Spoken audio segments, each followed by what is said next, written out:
بسم اللہ الرحمن الرحیم، السلام علیکم۔ میں ہوں سیبی کاظمی، آپ دیکھ رہے ہیں فیس بک اور یوٹیوب۔ 21 مارچ جمعے کا دن ہے۔ اللہ پاکستان پر جمعے کے صدقے میں اپنا رحم و کرم کرے۔ اہم خبریں آپ کو پہلے جلدی سے بتا دوں۔ نئی لہر آ چکی ہے، پورا سسٹم اور نظام ملیا میٹ ہونے جا رہا ہے۔ یہ آنے والے دن بڑے اہم ہونے جا رہے ہیں۔ اس کی تفصیل کیا ہے، تجزیے میں آپ کو بتاتا ہوں۔ وزیر داخلہ، وزارت دفاع اسٹیبلشمنٹ کے دو گرگے آمنے سامنے۔ باقی دو وزارتوں میں بھی یہی معاملات، وزارت خزانہ اور وزارت خارجہ کے معاملات بھی، یہ چاروں کے چاروں وزارتیں خطرے میں کیوں ہیں، اس کی تفصیل کس طرح کے یہ معاملات بننے جا رہے ہیں۔ بجٹ سے پہلے وزیر خزانہ کو فارغ کرنے کا، وزارت داخلہ کو فارغ کرنے کا، اور یہ پورا ایک معاملہ تفصیل سے میں آپ کے سامنے رکھوں گا۔ مولانا فضل الرحمان بھی تحریک انصاف کے ساتھ شانہ بشانہ چلنے پر تیار ہیں۔ مینار پاکستان جلسے کی درخواست پر بھی جواب آ چکا ہے۔ اور ماہ رمضان میں آپ کو پتہ ہے جو 4 مہینوں میں شامل ہے، جس میں سلامتی کا پیغام ہے، فسادیت ختم نہیں ہو رہی، گرفتاریوں کو اغوا کرنے کا سلسلہ جاری ہے، اس کے نتائج کیا نکل رہے ہیں۔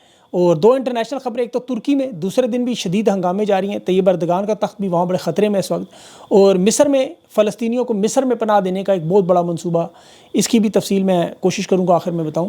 اس وقت جو پاکستان میں سب سے بڑا بحران کا ایسا شکار ہے، فیصلہ ساز ریاست کے جو ملٹری اسٹیبلشمنٹ سمیت 2 خاندان ہیں، انہیں دیوار پر لکھا ہوا نظر آ رہا ہے کہ یہ اپنے اختتام کی طرف گامزن ہے، لیکن یہ ماننے پر تیار نہیں۔ 1971 بنگلہ دیش میں جو معاملہ ہوا، جو معاملہ سوویت یونین میں ہوا، یہ اسے سبق نہیں سیکھ رہے۔ انہیں یہ زعم ہے کہ ان کے پاس چونکہ ایٹمی ہتھیار موجود ہیں اور یہ طاقت میں ہے فی الحال، تو اس لیے یہ سوچ نہیں رہے کہ ہاتھی بھی جب گرتا ہے تو اس کی ٹانگیں اگر مضبوط نہ ہو تو وہ ابرہا کے ہاتھیوں والا حال ہے۔ یہ اس وقت ابرہا کے بدمست ہاتھی بنے ہوئے ہیں، سوویت یونین سے سیکھنے پہ تیار نہیں، حالانکہ دنیا کی تاریخ میں ان کے سامنے مسالے موجود ہیں۔ جو کچھ آج پاکستان میں ہو رہا ہے بالکل اسی طرح سوویت یونین میں ہو چکا ہے، جو دنیا کی دوسری بڑی طاقت تھی۔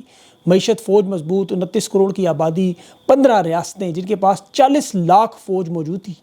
یہ زراعت میں، صنعت میں، دفاع میں، ٹیکنالوجی میں امریکہ کے بعد سب سے آگے تھے۔ ان کے پاس ایٹمی ہتھیار تھے، 40,000 کے قریب نیوکلیر وار ہیڈ تھے، جو دنیا میں سب سے زیادہ تھے۔ طاقتور ٹینک بھی تھے، لڑاکا طیارے بھی تھے، میزائل بھی تھے، ہائیڈروجن بم بھی تھے ان کے پاس۔ مشرق میں، یورپ میں، افغانستان میں، کیوبا میں، افریقہ میں، ہر جگہ چھائے ہوئے تھے۔ قدرتی وسائل سے مالا مال، 10,000 ٹن سونا ان کے پاس موجود تھا۔ سالانہ 300 ٹن سونا یہ نکال رہے تھے۔ چاندی کے ذخائر، کوئلے کے، یورینیم، تانبا۔ ان کی جو 15 ریاستیں ہیں، یہ آپ دیکھتے ہیں، یوکرین سنتے ہیں اکثر، قازقستان، آذربائیجان، آرمینیا، لیتھوینیا وغیرہ۔ بھارت کے بعد اور چین کے بعد یہ دنیا کا آبادی میں سب سے بڑا ملک تھا، لیکن نشے میں، طاقت میں بدمست تھے۔ ان کے 90,000 لوگ 29 کروڑ لوگوں پر قابض تھے۔ بالکل اسی طرح سب پاکستان میں آج وہاں بھی فوج اور خفیہ ایجنسی KGB رہنماؤں کو اغوا کر لیتی تھی، آزادی اظہار رائے پر قدغن تھی، بند تھی، جلا وطن کرتے تھے صحافیوں کو، یا مار دیتے تھے، اغوا کر دیتے تھے۔ انتخابات اگر ہوتے تو دکھاوے کے لیے، جیسے ہمارے ہوئے، وہاں KGB لوگوں کی فون کالز ٹیپ کرتی تھی، میٹنگز مانیٹر کرتی تھی، میڈیا مکمل طور پر کنٹرول میں تھا، فوج کا لاؤڈ سپیکر تھا، بولنا جرم تھا، آزادی مانگنا جرم تھا، دشمن، غدار یہ سرٹیفکیٹ دیے جاتے تھے، غائب کیا جاتا تھا، خوف کا یہ عالم تھا، سینسرشپ تھی، گھٹن تھی۔ عوام کے اندر پھر اندرونی غصہ پھٹ پڑا۔ انہوں نے چونکہ جمہوریت کا راستہ روکا، یہ چند ہزار لوگوں کے ہاتھ میں اقتدار تھا، کھربوں ڈالر کے قدرتی وسائل ہونے کے، دنیا جہان کا اسلحہ ہونے کے باوجود معاشی ماڈل تباہ ہوا، عوام میں بغاوت ہوئی، چونکہ عوام تک یہ چیزوں کی رسائی نہیں تھی، خوراک کی کمی ہوئی، شارٹیج ہوئی، مہنگائی تھی، کرپشن تھی، بدعنوانی تھی، تباہی بربادی، بالکل وہی حالات جو آج پاکستان میں، بالکل ایک ایک چیز، بدمست ہاتھی اسی طرح لیکن ٹانگیں کمزور۔ پاکستان میں بھی یہی حالات ہیں، اپنے وزن سے گرنے جا رہے ہیں۔ دیکھیں، یہ تو سوویت یونین کا 1% بھی نہیں ہے۔ ان کی آبادی 29 کروڑ تھی، ان کی 25 کروڑ ہے۔ یہاں 90,000 وہاں پر قابض تھے، یہاں 2,500 لوگ قابض ہیں۔ وہاں معیشت اور فوج دنیا کی سپر پاور میں تھی، یہاں افغانستان سے لڑنے کی حالت میں نہیں ہے، ہندوستان سے لڑنے کی جرت نہیں کر سکتے۔ یہاں معیشت IMF سے ملنے والی بھیک پر خوشخبری سمجھی جاتی ہے۔ ان کے حالات تو اتنے برے ہیں، اگر سوویت یونین جیسا ملک خود کو نہیں بچا سکا تو خدا نخواستہ جو حالات بن چکے ہیں، جو عوام میں بے چینی ہے، جس طرح فوج اور اداروں کے خلاف غصہ اور نفرت بڑھ چکی ہے، 2 صوبوں کے، خیبر پختونخوا، بلوچستان کے حالات ہیں، معیشت کے حالات ہیں، یہ ساری چیزیں انہیں بار بار سمجھانے کی یہی کوشش کی جا رہی ہے۔ ابھی دیکھیں، ان کا جو سب سے بڑا ٹرمپ کارڈ تھا افغانستان، سب سے بڑا، کیونکہ سوویت یونین کے ٹائم پہ انہوں نے افغانستان کو ہی ٹرمپ کارڈ رکھ کے امریکہ کے سامنے بیچا، جیسے عوام کے سامنے اس وقت مذہب کو بھی بیچتے رہے، ملک کی سالمیت کو بیچتے رہے۔ یہ ان کی خارجہ پالیسی کا ٹرمپ کارڈ افغانستان آج ختم ہونے کے بعد ان کا سانس نکل چکا ہے۔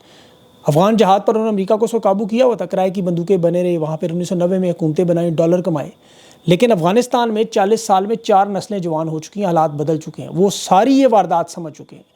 انہوں نے اس دفعہ ڈائریکٹ ڈائلنگ کر لی امریکہ سے، روس کے ساتھ اپنے تعلقات ٹھیک کر لیے، چین کے ساتھ انہوں نے تعلقات ٹھیک کر لیے، ہندوستان کے ساتھ ان کے تعلقات بہتر ہیں، اور انہیں دودھ میں سے مکھی کی طرح نکال کے باہر مارا۔ اب آپ دیکھیں پچھلے 2 سال میں جو موجودہ اسٹیبلشمنٹ ان کی کوشش کیا تھی کہ افغان کارڈ ہمارے پاس موجود ہے، یہاں ہم چھوٹی موٹی جھڑپیں کریں گے، بارڈر بند کریں گے، دہشت گردی کی وارداتیں بنائیں گے، سرجیکل سٹرائکس کریں گے، اور افغانستان کو دنیا کا خطرناک ملک قرار دے کے یہ منجن بیچیں گے کہ ہم اس کے ماموں ہیں، افغانستان میں جنگ شروع کروائیں گے، ڈالر کمائیں گے، پھر اگلے اقتدار کے لیے 5 سال نکال لیے۔ اب افغانستان میں چونکہ نئی حکومت ہے، وہ 40 سال دیکھ چکے ہیں ساری وارداتیں، نوجوان بھی آ چکے ہیں وہاں، تو یہ بات انہیں سمجھ آ گئی کہ یہ ان ٹینکوں سے بموں سے یہ ہمارے اوپر حکمرانی کرتے، اب نہیں کرنے دیں گے۔ اب اس وقت دیکھیں ریاست چلتی ہے انصاف پر، مساوات پر، سویلین بالادستی پر، ورنہ عوام میں بے چینی ہوتی ہے، اداروں کے خلاف نفرت ہوتی ہے، اور جب یہ نفرت اس حد تک پہنچے کہ یا تو عوام خدا نخواستہ خود اسلحہ اٹھا لے یا پھر دہشت گرد تنظیموں کی حمایت کرنا شروع۔ ابھی میں جو پوسٹیں دیکھ رہا ہوں خطرناک پوسٹیں، لوگ حمایت کر رہے ہیں ان کی، خیبر پختونخوا اور بلوچ اس نہج تک پہنچ چکے ہیں، ان کی حمایت کر رہے ہیں کالعدم تنظیموں کی۔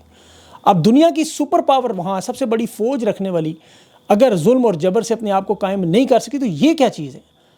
اور ابھی دیکھیں امریکہ کے ساتھ جو مذاکرات ہوئے کل، اس کی حالت یہ تھی کہ پاکستانی سفارت خانے کی اگر سیکیورٹی لگائی گئی تھی کہ ان لوگوں کو ظلم خلیلزاد کے مذاکرات کی خبر نہیں ہونی چاہیے، انہیں پتہ ہی نہیں چلا، انہیں پتہ ہی نہیں چلا افغانستان کی امریکہ کے ساتھ وہ ساڈی گل ہوگی، ان کی گل ہو بھی گئی، یہ نہ 3 میں نہ 13 میں، تو وہ بیانیہ افغانستان والا دہشت گرد ملک ہے وہ بالکل ہی ختم ہو گیا۔ آپ کدھر جائیں؟ وہی ہوا جو SIFC میں ہوا، مس کیلکولیشن، یہ جو خان کی حکومت گرا کے منجن بیچا گیا تھا نا کہ خان ملک کو تباہ کر رہا ہے، PDM لائے، عدم اعتماد کروایا، تحریک انصاف کو کرش کیا، خان کو 590 دنوں سے زیادہ بے گناہ جیل میں رکھا، آئین کے خلاف اس وقت 2 صوبوں میں انتخابات نہیں کروائے، جو کروائے 8 فروری پورا الیکشن چوری کر لیا۔ فارم 47 اس وقت جیتے ہوئے سیاستدانوں کے لیے گندی گالی بن گئی ہے، ماں بہن کی ہے، فارم 47 کہہ دیں کسی کو بھڑک اٹھتا ہے۔ 26ویں ترمیم کر کے انہوں نے سارے عدلیہ کنٹرول کی، معیشت تباہ کی، ایکسپورٹس تباہ کی، صنعتیں تباہ کی، مینوفیکچرنگ تباہ کی، پاکستان کی خارجہ پالیسی تباہ کر دی، امن و امان تباہ کر دیا۔ 3 سالوں میں دیکھ لیں کیا حالات ہو چکے ہیں، ہر ریٹنگ پڑھ لیں انٹرنیشنل۔ مقصد ان کا کیا تھا کہ بس عمران خان بس کسی طرح اقتدار میں نہ آئے۔ اس ضد اور انا میں جو حالات ہیں، آپ کو معیشت کی صرف ایک ٹچ دوں، تجارتی خسارہ آپ صرف دیکھ لیں۔ عرب امارات ایک ملک ہے جو کوئی پیداوار نہیں کرتے، وہاں گنا گنڈیری تک پیدا نہیں ہوتا، وہاں سے یہ چینی امپورٹ کر رہے ہیں، اندازہ کریں۔ پاکستان کی جو امپورٹ ہے $5 ارب کی عرب امارات سے، جو چیزیں ہماری عرب امارات جاتی ہیں وہ $2 ارب، یعنی $3 ارب کا خسارہ۔ اب عرب امارات نے جو قرضہ دیا ہوا ہے وہ $1 ارب ہے، وہ انہی سے کمائے ہوئے پیسے 6 مہینے آگے مدت توسیع دے دیتے ہیں، مطلب غریب لٹے ہوئے ملک سے وہ کما رہے ہیں۔ 127 روپے کی کلو چینی وہ لیتے ہیں عرب امارات، اور پھر 180 کی انہیں ہی بیچ دیتے ہیں واپس، اور یہ 165 کی عوام کو بیچ کے شوگر ملوں کو بھی فائدہ، حکومت کو بھی فائدہ، اور عوام کی تباہی۔ اور بہانہ کیا تھا اس وقت عمران خان کا کہ یہ ڈیفالٹ کر رہا ہے، ہم اس ڈیفالٹ کو بچانے کے لیے اپنی سیاست داؤ پر لگا رہے ہیں، ملک دیوالیہ ہونے سے، اور اپنا بیٹا لندن میں دیوالیہ ہوگا اسے نہیں بچا سکا نواز شریف، 7 سال کی سزا الگ، بدنامی دنیا میں الگ، صرف خان کو مائنس کرنے کے چکر میں خود سیاست سے مائنس۔ اب انہیں نہ خدا ملا نہ وسال یار، وہ والا حال ہے۔ نواز شریف کا تو حال یہ ہے جی، وہ ڈپریشن میں، میں آپ کو بتا رہا ہوں، بڑی اس کی ذہنی حالت صحیح نہیں ہے، کسی سے ملنے جلنے کے قابل نہیں ہے، تصویریں سے دکھائی جاتی ہیں۔ خواجہ آصف نے جو کہا ہے، مجھے خود اس نے منع کیا ملاقات سے، اور وہ جو راکھی ساونت بھی، معاف کیجیے گا، جو مریم نواز صاحبہ جو ابھی عمرے کے لیے گئیں، وہ ٹک ٹاک کی جو ویڈیوز، وہ پیچھے دیکھیں ڈاکٹر وہ پلیٹلیٹس والا کھڑا کر کے سفید گاؤن پہنا کے اسٹیتھوسکوپ ڈال کے، وہ چھوٹا سا یہاں بھالو بھی لگایا وہ جو بچوں کو دیتے ہیں بیمار ہو گئے، مطلب اتنا مذاق 40 سال کی سیاست کے بعد، جو بیٹی کہے وہ کر دیں، فلمیں بنا رہے ہیں۔ ابھی وہ مریم نواز صاحبہ عمرے پر گئی ہیں، وہاں سعودی اہلکار جو ڈیوٹی پر ہیں وہ اتنے زیادہ کیمرے دیکھ کر سمجھ رہے ہیں کہ کوئی بالی ووڈ کی کوئی بڑی اداکارہ آئی ہوئی ہیں، یہاں فلم شوٹنگ ہو رہی ہے، کیونکہ وہاں ہندوستان کی اداکارائیں اکثر جاتی ہیں عمرے کے لیے، اور وہ ساتھ ساتھ یہاں مریم نواز کے کیمرے دیکھتے ہیں، ڈفرینٹ اینگل سے شوٹنگ دیکھ رہے ہیں۔ ابھی دیکھیں کچھ عرصے پہلے راکھی ساونت بھی وہاں گئی ہوئی تھی عمرہ کر رہے ہیں، تو جو اہلکار ہیں وہ سمجھ رہے ہیں یہاں واقعی کوئی جینوینلی بالی ووڈ کی فلم بننے جا رہی ہے۔ انہیں نہیں پتہ یہ پاکستان کا حکمران خاندان عمرہ کرنے کے لیے ہوا ہے، بچوں کو بٹھا کے وہ حمزہ شہباز کی طرح کرپشن جائز ہوتی ہے وہ درس دے رہی ہیں، پتہ نہیں۔ پنجاب کے حالات دیکھیں، میو اسپتال سب سے بڑا اسپتال ہے، 4 مہینے سے وہاں ورکرز کو تنخواہ نہیں ملی، ابھی ایک ملازم نے خود سوزی کی کوشش کی، اور وفاقی کابینہ نے اپنی تنخواہوں میں 188% خود اضافہ بھی کر لیا، وزراء نے، پورے کا پورا سسٹم کلیپس۔ اس وقت وزیر دفاع کہہ رہا ہے کہ وزیر داخلہ اس کا فون نہیں اٹھاتا، وہ اسے فون کرتا ہے فون نہیں اٹھاتا۔ قومی سلامتی کا اجلاس ہوتا ہے، اس میں دیکھیں سپریم کمانڈر افواج پاکستان صدر زرداری آتا ہی نہیں، وزیر داخلہ محسن نقوی آتا ہی نہیں، 3 دفعہ کا وزیر اعظم پورے سیٹ اپ کا بینیفیشری تاحیات چیئرمین نون لیگ نواز شریف آیا ہی نہیں، وہ کہتا ہے میں کیوں ہوں، سارے فیصلے ہوتے میرے سے انگوٹھا لگواتے۔ کے پی میں وہاں ممبران نہیں آئے، بلوچستان کے ممبران نہیں آئے۔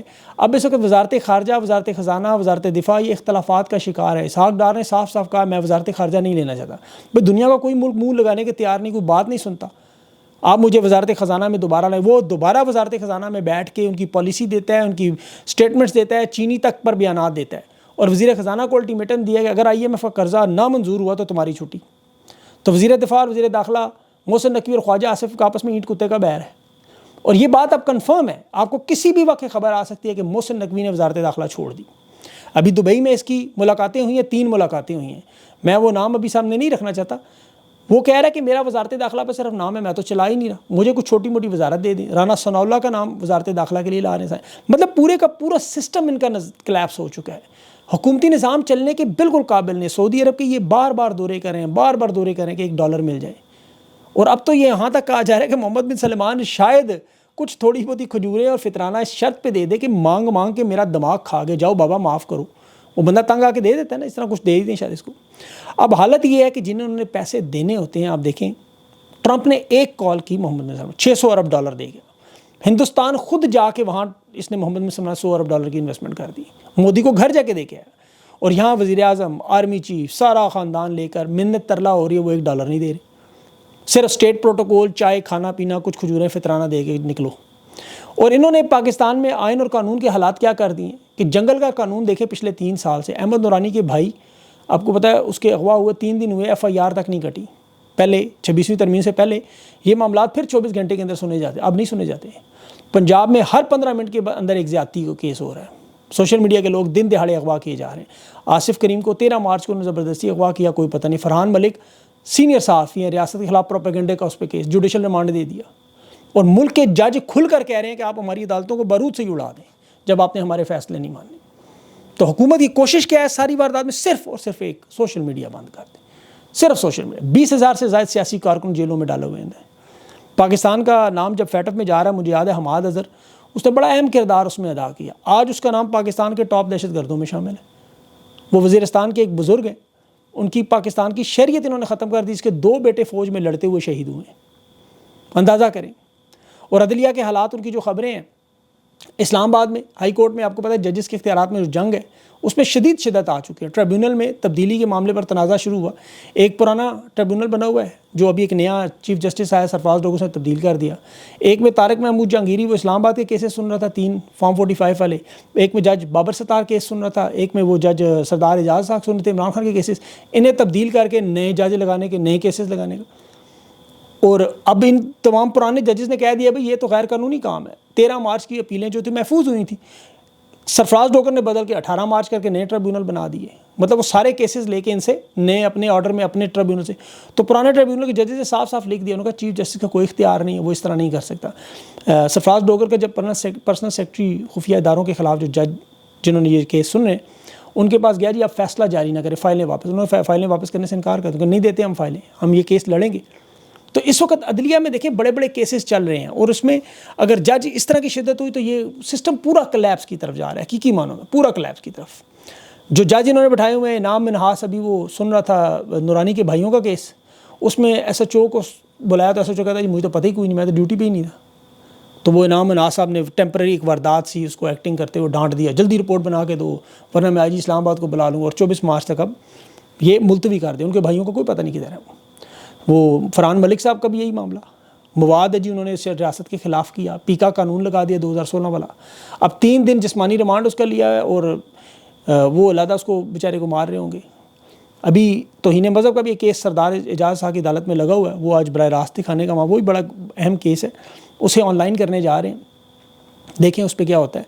لاہور ہائی کورٹ میں بھی ابھی جو جسٹس فاروق حیدر ہے اس کی عدالت میں لگے ہوئے 3-4 کیسز ہیں، اس میں عمران خان کی توہین الیکشن کمیشن کی سماعت بھی ہونی ہے، اور اس میں بھی دیکھیں عدالت نے اس کو ٹال دیا کہ عید کے بعد لے کر آئیں، حالانکہ یہ سارے معاملات کلیئر ہیں ان کے سامنے۔ اور مینار پاکستان پہ تحریک انصاف نے جو جلسے کی درخواست دی 3ری دفعہ ریجیکٹ کر دی۔ وجہ کیا بنائی کہ جی بنو میں دہشت گردی ہو رہی، بنو کہاں ہے؟ خیبر پختونخوا میں، جعفر ایکسپریس پہ ہو رہی ہے، وہ کہاں ہے؟ بلوچستان میں۔ اجازت کہاں نہیں دینی؟ لاہور میں نہیں دینی، مطلب بلوچستان اور KP میں جو ہوا اس کی وجہ سے اجازت لاہور میں نہیں دیں گے۔ بہرحال مولانا فضل الرحمان بھی آج جمعے کے خطبے میں اسرائیل کے حوالے سے مساجد کو جو خطبات کا اعلان کر رہے ہیں اور وہاں سے تحریک چلانے کی کوشش کر رہے ہیں، وارم اپ ہو رہے ہیں، تحریک انصاف کے ساتھ جڑ رہے ہیں، تو امید ہے ان کے معاملات میں اچھی خبر آئے گی عید کے بعد۔ اپوزیشن کا جو اہم اجلاس ہے وہ بھی پازیٹیو سمت میں جا رہا ہے۔ اب اس وقت دیکھیں جب آپ سنتے ہیں نا کہ گرتی ہوئی دیواروں کو ایک دھکا اور دو، وہ حقیقی معنوں میں نعرہ بن چکا ہے۔ اس وقت جو حالات میں نے آپ کو بتایا بالکل اس وقت لوازمات سارے پورے ہو چکے ہیں۔ کسی بھی وقت ایک بھی واقعے سے آپ کو خبر آئے گی اور سارا منظرنامہ بدل جائے گا۔